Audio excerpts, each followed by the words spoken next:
कुछ दिनों पहले मेरी मुलाकात मेरे मित्र और केन्या के पूर्व प्रधानमंत्री राइला ओडिंगा जी से हुई थी। ये मुलाकात दिलचस्प तो थी ही, लेकिन बहुत भावुक थी। हम बहुत अच्छे मित्र रहे तो खुल करके काफी बातें भी कर लेते हैं। जब हम दोनों बातें कर रहे थे तो ओडिंगा जी ने अपनी बिटिया के बारे में बताया। उनकी बेटी रोजमेरी को ब्रेन ट्यूमर हो गया था और इस वजह से उन्हें अपनी बिटिया की सर्जरी करानी पड़ी थी। लेकिन उसका एक दुष्परिणाम यह हुआ कि रोजमेरी की आंखों की रोशनी करीब करीब चली गई, दिखाई देना ही बंद हो गया।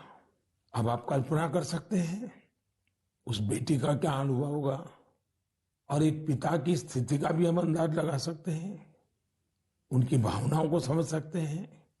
उन्होंने दुनिया भर के अस्पतालों में, कोई भी दुनिया का बड़ा देश ऐसा नहीं होगा कि जहां उन्होंने बेटी के इलाज के लिए भरपूर कोशिश न की हो।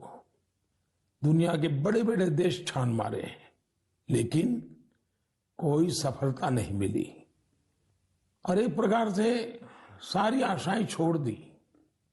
पूरे घर में एक निराशा का वातावरण बन गया।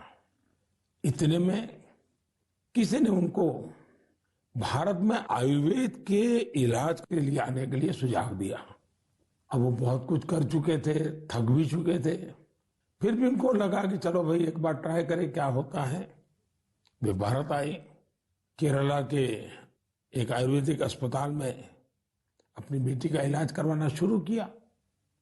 काफी समय बेटी यहां रही। आयुर्वेद के इस इलाज का असर यह हुआ कि रोजमेरी की आंखों की रोशनी काफी हद तक वापस लौट आई।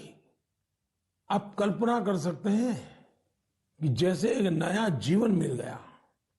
और रोशनी तो रोजमेरी के जीवन में आई, लेकिन पूरे परिवार में एक नई रोशनी, नई जिंदगी आ गई।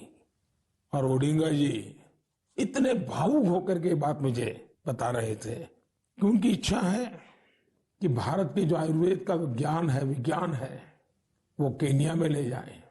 जिस प्रकार के प्लांट्स इसमें काम आते हैं, उन प्लांट की खेती करेंगे और इसका लाभ अधिक लोगों को मिले, इसके लिए वो पूरा प्रयास करेंगे।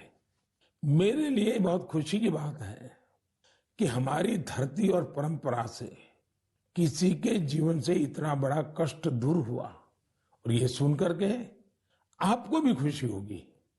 कौन भारतवासी होगा जिसको इसका गर्व न हो। हम सभी जानते हैं कि ओडिंगा जी ही नहीं, बल्कि दुनिया के लाखों लोग आयुर्वेद से ऐसे ही लाभ उठा रहे हैं। ब्रिटेन के प्रिंस चार्ल्स भी आयुर्वेद के बहुत बड़े प्रशंसकों में से एक है। जब भी मेरी उनसे मुलाकात होती है, वो आयुर्वेद का जिक्र जरूर करते हैं। उन्हें भारत के कई आयुर्वेदिक संस्थाओं की जानकारी भी है। साथियों, पिछले 7 वर्षों में देश में आयुर्वेद के प्रचार प्रसार पर बहुत ध्यान दिया गया है।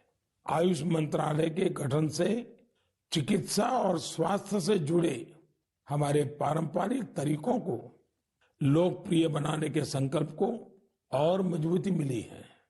मुझे इस बात की बहुत खुशी है कि पिछले कुछ समय में आयुर्वेद के क्षेत्र में भी कई नए स्टार्टअप सामने आए हैं। इसी महीने की शुरुआत में आयुष स्टार्टअप चैलेंज शुरू हुआ था। इस चैलेंज का लक्ष्य इस क्षेत्र में काम करने वाले स्टार्टअप्स को आइडेंटिफाई करके उन्हें सपोर्ट करना है। इस क्षेत्र में काम कर रहे युवाओं से मेरा आग्रह है कि वे इस चैलेंज में जरूर हिस्सा लें।